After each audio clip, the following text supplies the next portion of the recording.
I want people to understand this ordeal, it's taken a toll on both of us. Casey Anthony's parents respond after 15 years of allegations. I've gotten blamed for something I didn't do, and it tears me up inside. This can change our life. This is serious. This is their final response. The test is about to begin. Please remain still. Casey Anthony's parents, the lie detector test. Watch now, only on A&E. And watch next day on the A&E app. Look around. You can find cars like these on AutoTrader. Like that car riding your tail. Or if you're tailgating right now, all those cars doubling as kitchens and living rooms are on AutoTrader too. Are you working out and listening to this ad at the same time? Well, multitasking pro, cars like the ones in the gym parking lot are for sale on AutoTrader. New cars, used cars, electric cars, maybe even flying cars. Okay, no flying cars, but as soon as they get invented, they'll be on AutoTrader. Just you wait. AutoTrader. To get the Crime Writers on After Show right now, go to patreon.com/Partners in Crime Media. I'm Rebecca Lavoie, and this is Crime Writers On.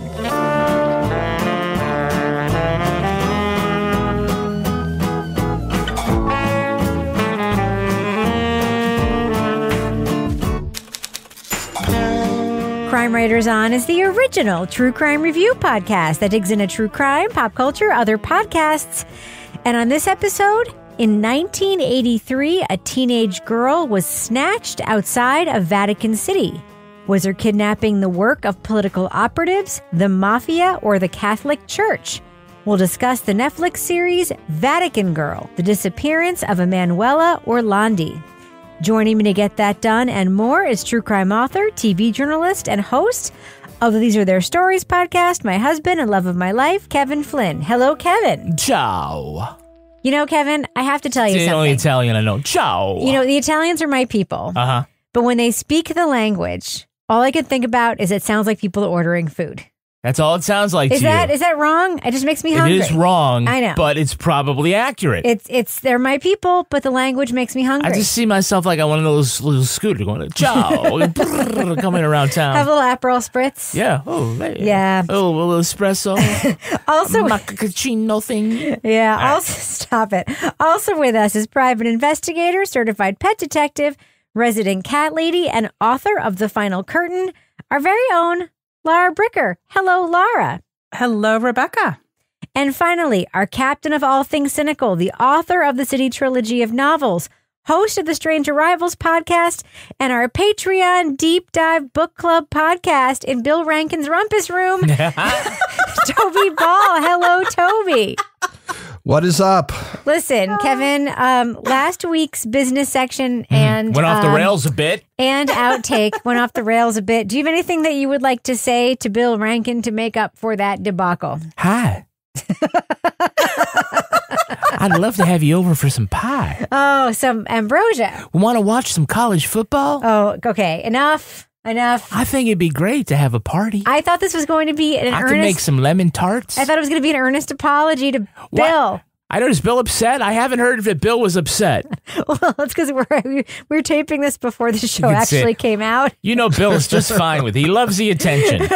Oh, Bill Rankin.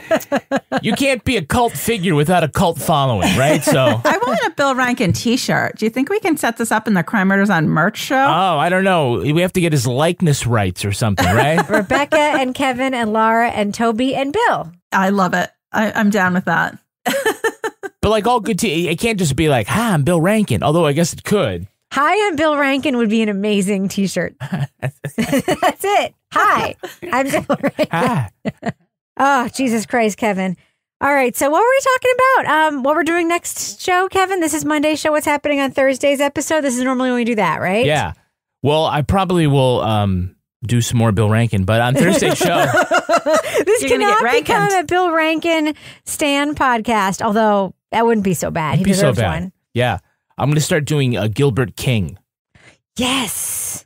But I don't know. He doesn't have like a tick or something I His can grab voice onto. is sexy. His voice is like just so like gravelly and cool. Yeah. Yeah. Yep. I want to have a barbecue with Gilbert and I want my stepson to marry Kelsey. I kind of want to bring them all together in my All right, so coming up on Thursday's show, we're going to be talking about Pseudocide, Season 2. People are like, well, what is it? Because it's a funny word. It's pseudo with a PS, like pseudonym or like that prefix. So it's Pseudocide. And it's a Spotify podcast. It's a Spotify exclusive. So if that's what you're looking for, it's Fake on death. Spotify. Yeah, Fake Death. So it's Pseudocide Season 2. It's looking at the disappearance of Patrick McDermott. He was the boyfriend of Olivia Newton-John, and he disappeared when he apparently fell off of a fishing vessel in 2005. Did he fake his death?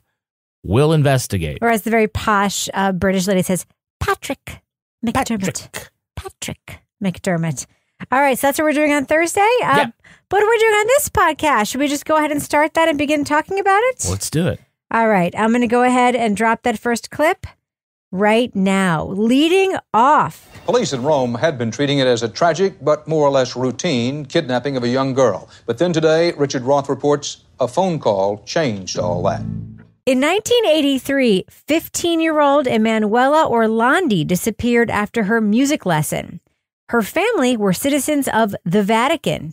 Men claiming to be her abductors promised her return if authorities would release the man held for shooting Pope John Paul II. The story of an Italian girl, even a Vatican citizen, kidnapped or disappeared in Rome is not a story. But if it turns out that this girl may have been taken in an effort to free Mehmet Ali Agca, the man who shot the Pope, that's a story. Other theories of the crime emerged. Did the Soviet Union take her to blunt the Pope's political influence in Poland? Were mobsters using her as leverage to recover money laundered by the Vatican Bank? Or was she spirited away by the church to prevent her exposure of some secret? It's like the power of the church against one life, one innocent life. And the power of the church always wins. Vatican Girl, the disappearance of Emanuela Orlandi, explores one of Italy's most infamous cases. With interviews in both English and Italian, family members and journalists recount the many theories surrounding the disappearance and question a man who claimed to be one of her kidnappers. Spoiler alert, we are going to be talking about plot points from Vatican Girl. So if you want to remain spoiler-free, go to the estimated time code in our show notes to hear our thumbs up or thumbs down reviews. So this case apparently is very, very, very, very, very, very famous in Italy, which is interesting to me because it's not a case that I'd heard about before, even though it apparently got also a lot of coverage in the United States. Although, Laura, I happened to notice, I don't know if you noticed, that the clips they showed of the U.S. coverage were the same clips over and over and over again. Mm-hmm. But did you have any sense of the scale of how big this case apparently was in Italy? Because had you heard of this before, I guess is what I'm asking about. No, I hadn't heard about it before. And so, initially going in, I was kind of curious. I'm like, okay, I feel like for me, there's always sort of like this air of mystique around the Vatican. I'm not Catholic, but I just feel like there's a lot of power in this very small space. And there's, when people go there, it's like life-changing. And her family had worked for the Vatican. And because of that, they were given this special, not citizenship, was it? They were citizens of the Vatican. And it was so special citizenship, which is really unusual. So to me, that whole part of it was really, I was like, oh, this is interesting. There's a lot of mystique here. There's a lot of culture. There's a lot of layers upon layers of what she was brought into in her family. So no, I hadn't heard anything about it, but I thought going into it, I'm like, oh, this is kind of interesting. My opinion changed as I went on, but going into it, I thought this sounds like it's going to be kind of an interesting thing to learn about. Laura, can I just ask you one follow-up question though? Yeah. Isn't it strange to you that they never explain what exactly the family's job is in the Vatican and why they are citizens of the Vatican in this whole documentary? It's like, our family serves the Vatican, but they never actually say how or why or how it is the family actually lives there. Did you notice that? Was it a glaring detail to you? clearly they were involved in the mass money laundering scheme that was raised in one of these episodes, or doing something totally nefarious, or they were like sweeping the floors and they didn't want to say that. The dad was like a clerk in one of the some support staff. All you literally had to do was Wikipedia it, and the dad was like a clerk in like one of the offices, and the family had like a legacy job there. And the mom 7 popes. The mom still lives there, by the way. Oh, she's 92. By the way, all you have to do is like Wikipedia it, and you can find out that if there's a family legacy job there, it can be passed down, and that your family gets to live there and still be citizens even beyond there. They never explain that. No, it's actually, yeah. You know, we talk sometimes about like some context would be good, and they gave us just a little bit. But, you know, the whole thing about how the Vatican is a principality on its own. It's the only landlocked nation. I don't even really, it's not really called a nation, but it is an independent. It's a nation state. Nation state, It is, yeah. And so the reason it's there is because the Holy See is as the headquarters of the church, let's say. It's a lot like when they established Washington, D.C., as opposed to one state having the capital. It's kind of like that if one nation was the home of the Vatican, then medieval politics were fucking medieval, you know? So the idea that it's going to be a political entity unto itself was, you know, it's always kind of needed, something that a lot of people know, but it never really occurred to me that people live, like when you think Vatican, I think of the building, right? I don't think about sort of like this little neighborhood around, the village around it, and that people, their residences there, and the people who live there are not Italian citizens, they're citizens of the Vatican. That's really fascinating to me. Yeah. You know, it's a minor role in what this whole mystery is, but nonetheless, I was like, that's the most interesting thing I learned. But that's the whole thing, is it's not minor, it's actually relevant. Yeah. And I think that for a documentary that goes into so many other things in so much detail for such a long period of time, the fact that this, which is such an integral part of the story, and that they say, like, we live here, they close the gates every night. I'm like, what do you mean they close the gates? What gates? What happens when they close the gates? How many people live inside the gates? How exclusive is this place? Is it really fortified? Like, Toby, it just seemed to me that there was an assumption of some knowledge that completely could not be assumed.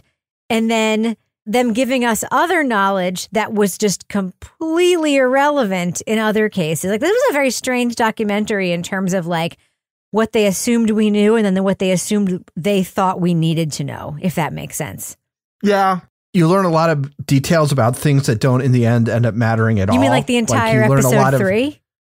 Well, like the entire episode's 1 thing. So you get a lot of details on these like total wild goose chases. And then, yeah, like the basic facts of the family and what their deal is, you have no idea.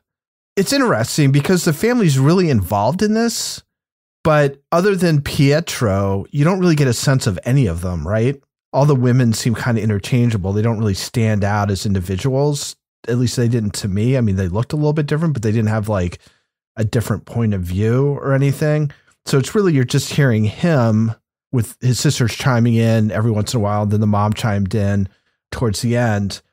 But yeah, it's just one of many weird things about this documentary that just, I couldn't quite wrap my head around what they wanted to do. Like, they had to know all the info. Like, it's not like it's an ongoing investigation. They had all the information when they started this thing, I assume.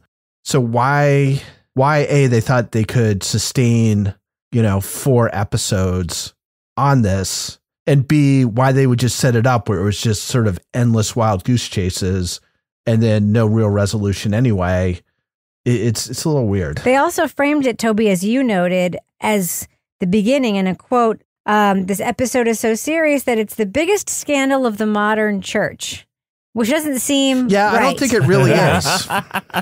Yeah. I feel like there's a scandal that's somewhat bigger. I mean, I don't want to downplay the disappearance of a young girl in 1983. However, it's not the biggest. There's a worldwide child sex abuse scandal. Yes. I mean, there are other scandals, I think, that are that probably outweigh this one. So, Kevin, Italians do love conspiracy theories. It would seem so. Yeah. It would seem so. I mean, remember the whole thing about Amanda Knox, and I'm probably going to regret the trolls that are going to... Just don't tweet about it. Don't tweet about it. When you bring up the Amanda Knox case, remember the Italian prosecutor thought that she did it because of devil worship, right? It just seems to be something about that. The documentary has so many theories, like really, the case has so many theories that seem far-fetched, and often they spend a lot of time on them only to reveal that they're not true, and they certainly, like, at the very least, they have to acknowledge that all of them can't be true, and they just sort of, like, don't, except for one exception, which is all of episode 3, they just kind of leave hanging, like, all of these wild speculations on why she would have been kidnapped and where she went in the subsequent years, and they never kind of get to, like, the most obvious one. Yeah. You know what that reminds me of, Kevin? What? Maura Murray? Yes. Yeah. Kevin kept saying that. He kept saying this is like the Italian Maura Murray case in many ways. Yeah, Yes. family, of course, that's is very exactly right. what I thought. I'm like, so not to be like insensitive, but like Maura Murray probably got disoriented out in the woods and died. Yes. And this girl probably got kidnapped by some creep and died. Yeah. Yep. I mean, to me, the Avon call is very indicative of something, right? Like, I have been recruited to sell Avon was probably misinterpreted. I mean, she probably was approached by someone recruited to sell Avon. That was probably a creepy situation, right? Verify that. Remind me, did she actually say that she'd been recruited for Avon, or did the callers to the house after said that that's what she did? She actually called her sister beforehand and said that. Right. And then somebody afterwards said that. But that had also been in the press, remember? Yeah.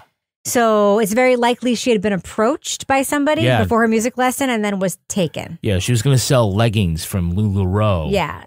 Like there had been some press coverage of her and then all these other things sort of happened. Here's a great idea. Let's print the parents' phone number and see what happens. Exactly. And then shit happens. All right. But I'm going to say the only one that I felt a little more believable, but then just didn't really go anywhere for me was the former girlfriend of the mob boss. Because she had like some pretty detailed explanations. Sabrina. And yes, of holding this girl prisoner. And I'm like, that one to me out of all of them was like, I was like, okay, this might be what happened. And then we have the guy that was like, okay, normally nobody else is buried in here unless they've done a favor for the Pope or the Vatican. You know, that one I found more interesting than the others, but then it just kind of fizzled. All right, so Kevin, I'm going to take a break for a second. All right. And interrupt the show where we are. Let's do some business. So that we can do some business before we continue this discussion. What have we got going on our Patreon right now? So right now in our Patreon, just go to patreon.com/partners in crime and media to sign up. We have the Crime Writers On after show. And today we're taking another quiz. Really? Oh, God. Yeah, who said, oh, God? That was me because I know I'm can't going to fail. I'm going to fail. I'm going to fail hard. You're going to fail hard. Or we don't have to do the quiz. We'll do something else. All right. I said the fucking quiz. We're going to do the quiz. I'm down. Also, in the feed... Wait, what's the quiz? You got people haven't heard it before. What's the quiz? We're going to talk about past episodes and see if you guys remember some of the 500 things that we have reviewed. Spoiler alert, we won't. So here's what I'm going to do. I'm actually going to give you... Seems unlikely. I'm going to give you the plot of the TV show, the documentary, whatever it is that we reviewed. You have to tell me the name of it.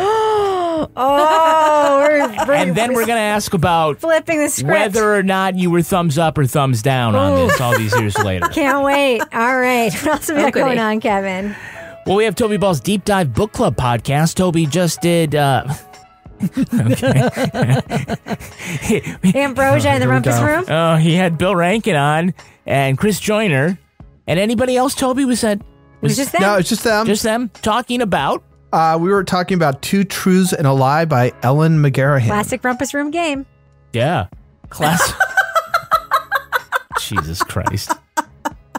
So, it's a true crime book about a woman who, as a young reporter, witnessed a botched execution. Well, it actually ended up executing the guy, but didn't go the way it was supposed to. And then she has like some questions about the guy's, whether he was actually guilty of the crime for which he was executed. And it's sort of after the fact her going to investigate. And it was good.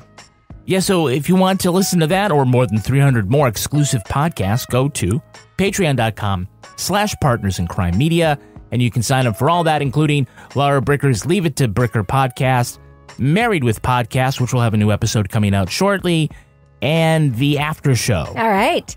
And Kevin, should we just do like a quick plug for our newsletter? Sign up for our newsletter. It's freaking awesome. Go to crimewriterson.com. It's free to get all sorts of behind-the-scenes stuff. All you need is an email address. Yep, that's all we need. And you'll get to find out what our reviews are. You see some behind-the-scenes photos. It's like Kevin's diary in a newsletter. It's incredible. You know what was in the last newsletter? What's that? Toby's new dog, Romeo. Romeo. Toby's a dog person now. Yeah. Congratulations, Toby. Thanks. Hey, what do the cats think about the new dog? They have not met the new dog. We actually have had the new dog for about 2 hours at this point. As of this taping. Yeah. Yes. Your cats are going to beat the shit out of that dog. It will be fine.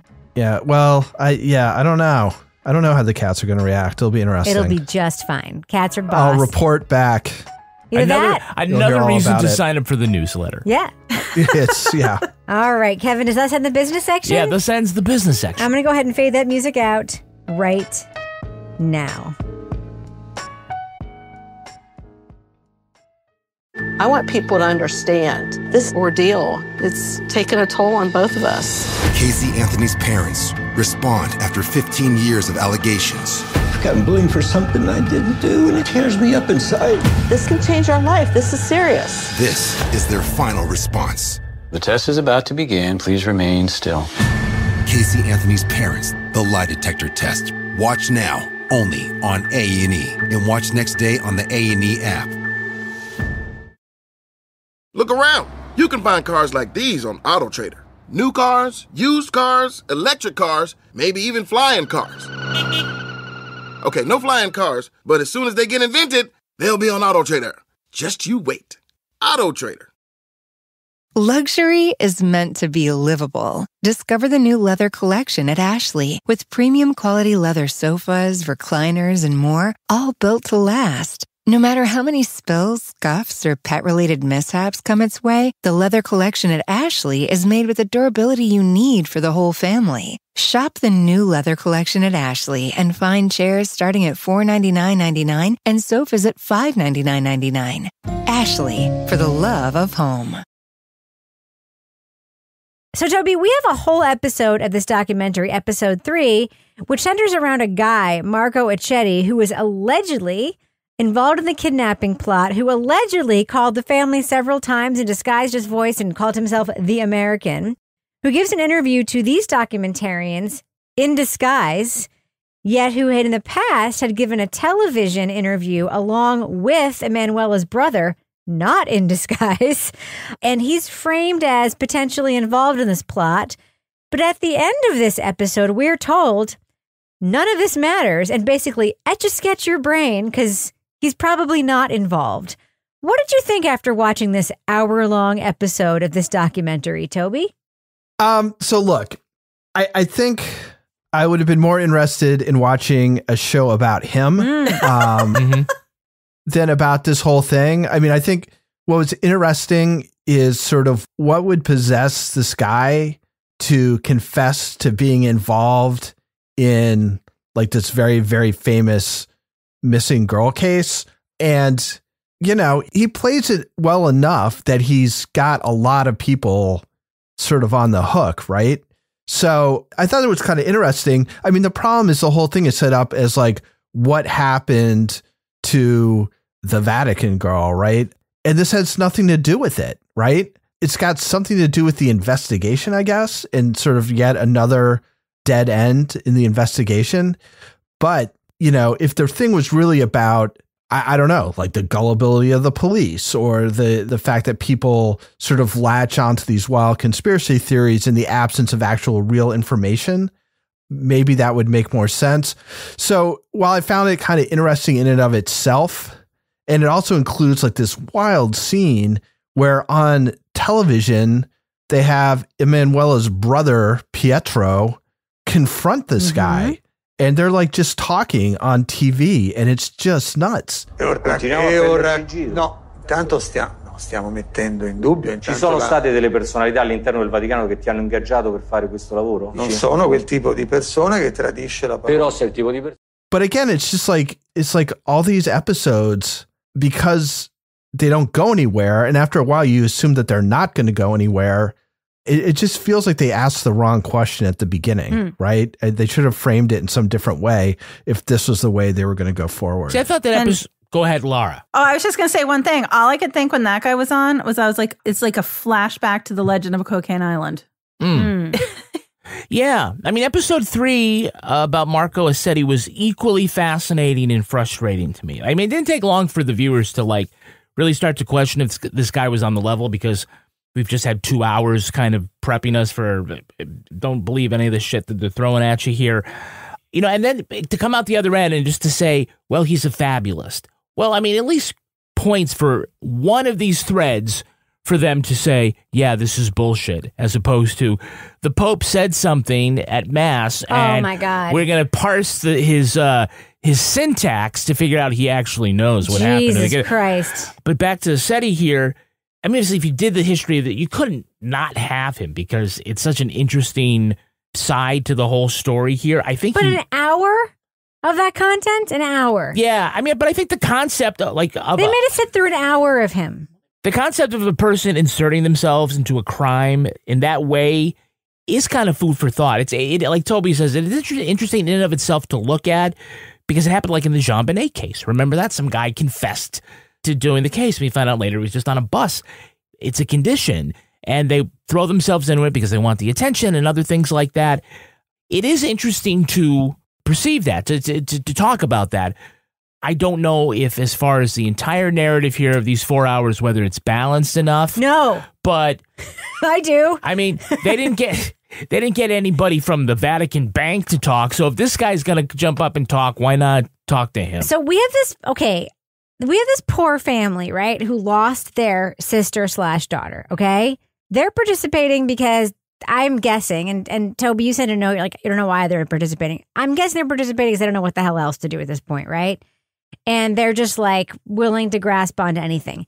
There is a quote unquote journalist in this show who is proud of his speculation.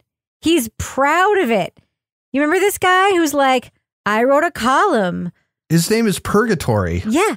I speculated so much that I was taken off of the story, and that makes me so proud. I'm like, you know who I'm proud of? Your fucking editor for taking you off the story. Because you should not just be writing things where you're I mean, this story is bananas. And the one thing that Lara said about you guys talking about it being like the Maura Murray case that was like, that rang true to me. Do you remember when the New Hampshire Attorney General's office like dug up that basement because they basically were like, stop writing to us about digging up that basement. We're going to go ahead and dig up that basement so we can show you that there's nothing there. Because by the way, I'm sorry, Maura Murray case fans, that literally is why they dug up that house, because they knew there was nothing there, but they needed you to stop writing to them. They dug up these graves, right? They could have done ground penetrating radar there to show that there was nothing there. They dug up these graves and there was nothing there. You mean they went to the Vatican? Not even the 2 German princesses. Yes. Yeah. So they dug up these graves. There was nothing there. And now it's a conspiracy that there's nothing there. Yeah, right, exactly. Like, you can't fucking win. No, exactly. You exactly. can't- Everything is proof of everything else. Cannot fucking win. You find nothing and you can't win. You find something and you can't win. You cannot win. You know who George Seurat is? No. He's a painter. He did that Sunday in the Park. Oh, yeah, and with like the all his pointillist? paintings Yeah, are the like pointillist. little Yeah, dots. yeah. Yeah. And I kind of feel like the Vatican is like that. It's just like a whole shitload of dots. And you can just connect, like at any given time, you could just connect a whole bunch of dots to anything that goes on around there and come up with a conspiracy. And I think that's kind of what happened here. It's just like, it's Mehmet Ali Ajka, you know, and the Pope going to Poland and Turkey and the Russians like not wanting to turn into Catholics and, you know, the Vatican Bank and the mafia in the Vatican Bank. And then there's some, you know, hostel for Catholic girls in London. Yeah, because we got the and address it's just like, wrong. it's just nonstop. But the problem is, and this is the thing that we've learned, there might actually be something bananas and crazy, right? Like, we've learned this. Like, Jeffrey Epstein was in the United States fucking bananas and crazy, a billionaire who literally did have a billionaire pedophile sex ring involving jets and private islands and some of the most famous men in the world, right? Yep. Some of whom have yet to be uncovered, some of whom are right there in plain sight and everyone knows who they are, but we're not allowed to say it, right? Mm-hmm. There could be something like that here that's like plain as day or whatever. It might be a straightforward thing, but it can't be everything. It can't be like all of these things. It might be some priest, one priest involved in this situation, one high profile priest situation. That would be horrible. Like one cardinal, one priest. I feel like the closest they came in this was maybe that one cardinal who was like messing with Emanuela and her friend. Yeah. Like maybe it was that. That would be horrible. But it cannot be all of these things. Yeah. It can't be the Soviets and or the Grey Wolves and or the mafia and or the Vatican Bank. It's always like she was taken to send a message. And the guy who was found hanging under the bridge, it was a message. When you send a message, the message is clear. You don't send a riddle. You're like, what is it? I wonder what they're trying to get at. You know? And I think it was the one journalist at the end, the message younger isn't one. the thing you make a documentary about 40 years later trying to figure out what the message is. What was that message? It was a message, though. And the fact that they didn't send a message is a message. Yeah. When they had that young journalist who had like all these documents that were on the ceiling. And like he goes through them and they said, well, we can't verify. We don't think these documents are accurate. Anyone who didn't listen to last week's episode will not know what you just said. Everybody listened to last week's episode. Unsealed, right? Unsealed, yeah. The only way it would make sense if this was legit, and this is the part which was the closest to reality for me, is if it was legit a Dan Brown novel. And of course, I throw in any opportunity I can to Dan Brown from Exeter. Yeah. Queen AF Exeter. But it reminds me of like the Da Vinci Code or something where they're like, it was the albino out back who took her and stuffed her in a cab with the cardinal and the mafia boss. And they were laundering money. He's got a through peanut Avon. allergy. Yeah. But that one journalist, he says, look, in the end, if this was a message or some plot, why take the daughter of the janitor, right? Take a you cardinal. mean a clerk. He was not a janitor. He's a support staff, whatever, you know? No, it's like the daughter of the dining room servant at the White House is not the target if you want to change national policy or something like that. He said take a cardinal or a priest or somebody. It's just bullshit. And I think like Laura intimated, the most likely thing that happened, and they don't even try to touch on it, is that it was a creep who went and kidnapped her, and all these other people were taking advantage of the case. And here's my problem, though. Here actually is my problem. That's what I was trying to get to with my Jeffrey Epstein analogy. It could actually be a high-profile scandalous creep in the Vatican. It could be. It's not unlikely that it is, because it could be someone who knew her and saw her all the time and was a predator of her. It could and likely could have been. Because people who lived in her town, people who prey on, you mean the Vatican? Yeah, people who prey on young girls are very often people that know them and see them all the time, right? Right. But that big important story will never likely be discovered or told because it has been clouded by all of this crazy, foolish bullshit. So even if it is like some actual important, like completely likely and plausible scandal. You know what I mean? It's now being buried in this mountain of bullshit, and this poor family has been victimized by this mountain of bullshit. And that really pisses me off, if that makes sense. Yeah. Okay, so before we do our reviews, we have to talk about one piece of, quote, evidence that's brought up in this documentary, and that is the alleged torture tape that we hear of Manuela. And, you know, I don't know what you guys think about whether or not it's a torture tape. Toby, what did you think when you heard of this tape of Manuela? I don't want to make light of it just in case it is a torture tape, but the way that it's presented to us in the documentary is very strange. Do you not think it's very strange the way it's presented to us in this documentary? I do. There's this setup where her brother, who's like one of the big talking heads in this, is sitting at a desk with headphones on and a tape player. Meanwhile, his sister is sitting off to the side, so she can't hear it. And then I think the filmmaker's there too, and he pushes play. And what this reminds me of is if you've seen Grizzly Man, Werner Herzog. Oh, the guy who got killed by the bear? Yeah, they have an audio tape of this guy and his girlfriend getting killed and eaten by grizzly bears, and he doesn't want to play it out loud, so he listens on headphones, and you see his reaction to it. In this case, where supposedly it's about this girl being tortured, you have him listening on the headphones so his sister can't hear, but then they play the actual audio for us, and there's a lot of like, oh no. And then at one point she says, oh yes, which again is not a typical, like, I don't know how people respond to torture. But the way that it sounded, the oh no, it was the oh God. It didn't really sound like oh no to me. They analyzed the torture tape and they believed the screaming, the moans came from a porn film. It seemed a little off, and I was thinking about that. And then later it says that they thought that it was probably the audio from a pornographic film. Yes, it was. Yeah. And it seems quite clear that is in fact the case. That is in no fact doubt the case. it was the audio. She's being raped is what they're like. Yeah. Oh, this is the closest thing we have to the sound of someone being raped is this porno tape. Did anyone else think it was weird? But Wasn't it in English? Yes. Yeah, she wasn't saying CC. Did it not stick out to anyone else that it was in English? Yes, the whole thing was bizarre. And what's even more bizarre is that knowing all this, they made him listen to it on headphones in some office. All of these years later, a thing that bizarre. the whole family has actually heard before. Yeah. You know, one thing that just, and my last thought here is that there's a part of this that reminds me of the Cecil Hotel documentary, which was, we hear people talking about different theories, and they all sound nuts. And in the end, at least in that, we realize that all the video of them talking was, they were describing theories that other people had. They weren't espousing any of them, but the way they were originally cut, we thought that's what they were.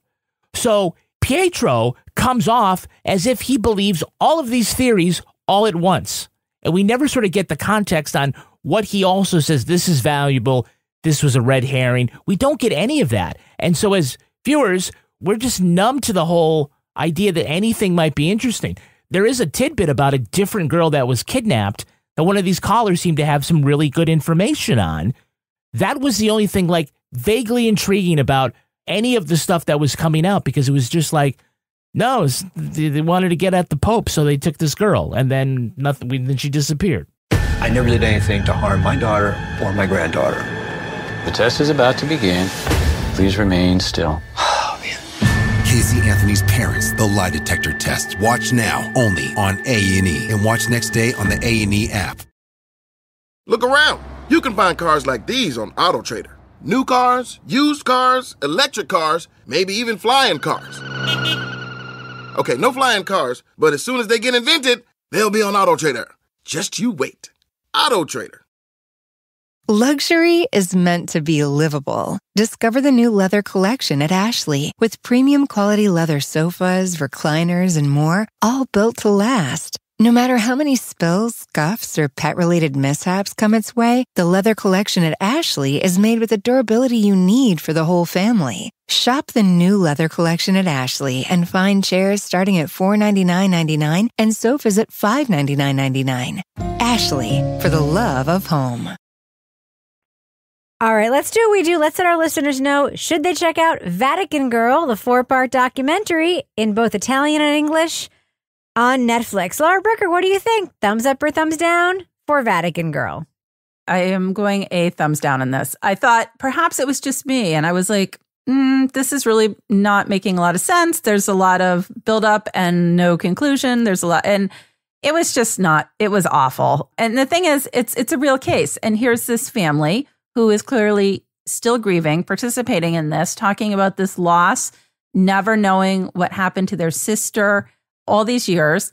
And unfortunately, we really don't know anything else besides what you can find on the Wikipedia page. So unless you just like want something on in the background while you're like cleaning or like, no, not for me.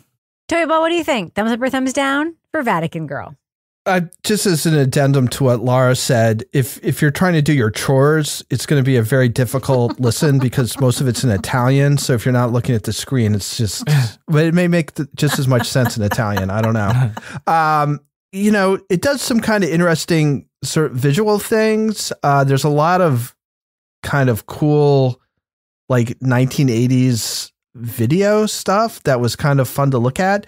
The show itself, like, I don't know. Like, it probably seemed like when they got like a 2-sentence like description of what it was going to be about, it probably sounded awesome. But the reality is there's just nothing there, right? When you get to the end, you barely know anything more than you did at the beginning. So I don't know. I'm a thumbs down. The more we talk about it, the less I like it. And it's hard. Like, I wish it was better, but it wasn't. Kevin Flynn. Questo documentario è un pezzo di ripresa. Pollice giù. That's Italian for no, this documentary is a piece of shit. Thumbs down. Rebecca? Yeah. I have never felt less sympathy for a family of a kidnapped person in my entire life. Wow. And it's not their fault. And I obviously do feel a lot of sympathy for the victims in this thing.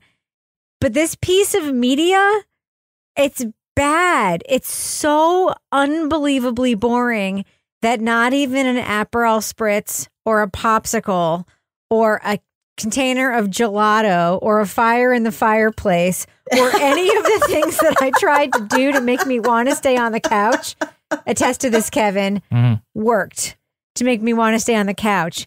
And it was not because it was daylight savings time this week. I could barely stay awake during this documentary. It was dull. It was bananas. It made no sense. And it just wasn't plausible or good. And frankly, it was irresponsible 8 ways to Sunday. So yeah, interesting case. Not as interesting as these documentarians thought it was. So yeah, big thumbs down for me for Vatican Girl. All right, now it's time for my favorite part of the podcast, a little something I like to call the crime of the week. Residents of Scotland were asked to take a poll on what to name the new Perth Museum. They chose Perth Museum.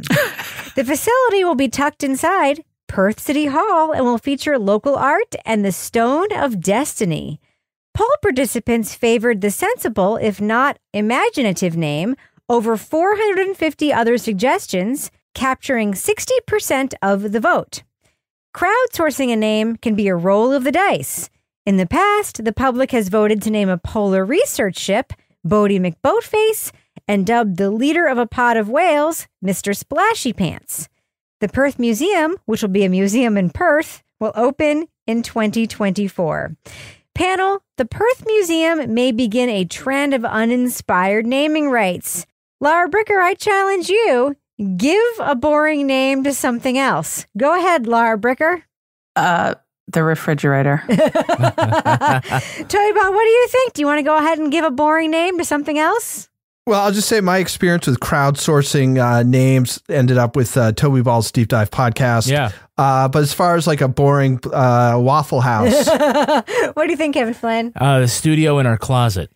I already have one that's already on the podcast. What's that? Celebrity Podcast. All right, we're going to end it on that note. But Laura Bricker, if folks want to reach out to you and ask you how the refrigerator is doing, how can they find you? I don't know, maybe on Twitter. They can find me at Laura Bricker on Twitter. Toby Ball, how about you? How can you be found on social media, Toby Ball? At Toby Ball NH. Kevin P. Flynn, how can you be found? I'm currently still on Twitter at Kevin P. Flynn. Yeah, me too. I am verified for news, arts, or entertainment value. You don't have to spend $8 to do it. Apparently. You can also follow the show on Twitter at Crime Writers On, and I encourage you to join our incredible community in our official Crime Writers On Facebook discussion group. We also have a regular old Facebook page. Just go there and hit join the group. Support the show at patreon.com/Partners in Crime Media. You get the Crime Writers On after show, Married with Podcast, Laura Bricker's Leave It to Bricker podcast, and the crowdsource named Toby Ball's Deep Dive Book Club podcasts. Our theme song was composed and performed by Ty Gibbons. Our line editor is the very handsome Olivia Burdett. The executive producer of this fine program is Kevin P. Flynn. This show was recorded in the Yoga Loft above the Bodega in Bay St. Louis, Mississippi studio.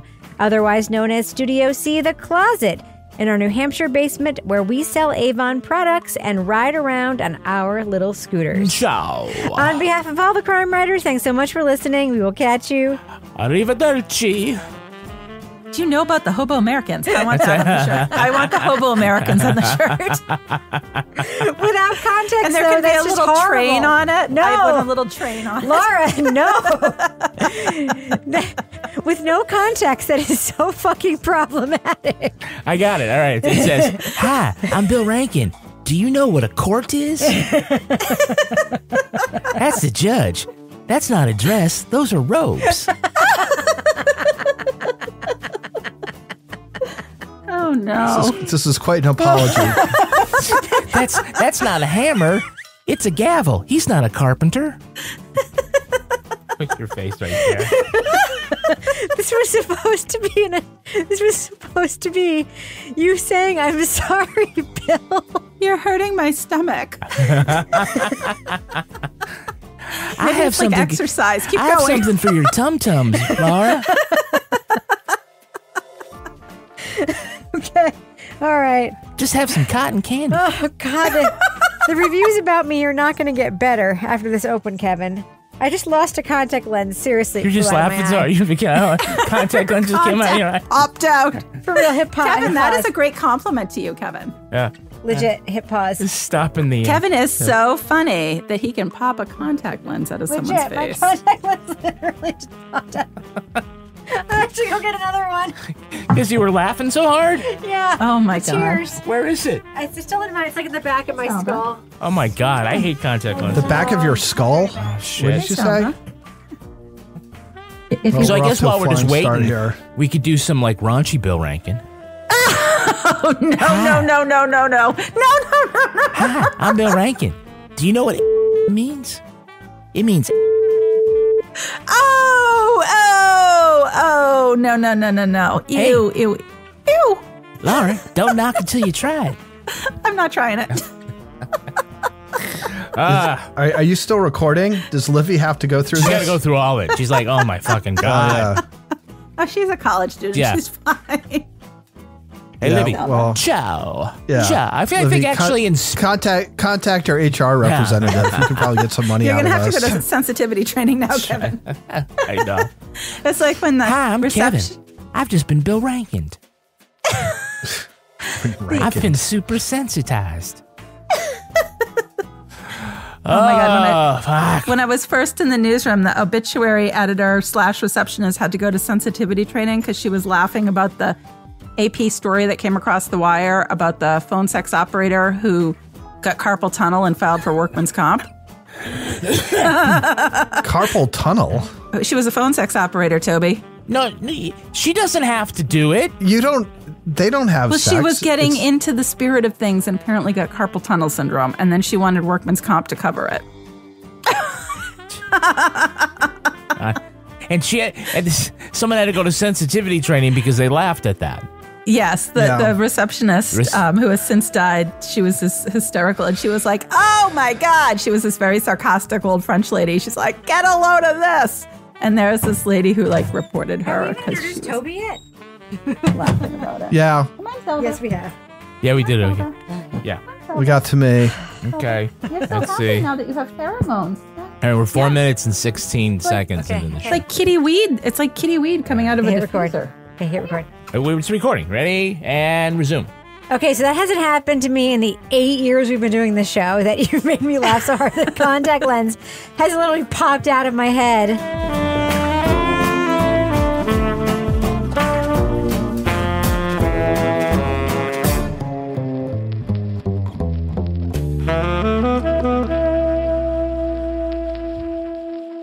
Partners in Crime Media. 1, 2, 3, 4. Those are numbers. But you already knew that. If you want to know what number you're going to pay each month for your car, use Kelley Blue Book My Wallet on AutoTrader. They're really good at numbers. AutoTrader.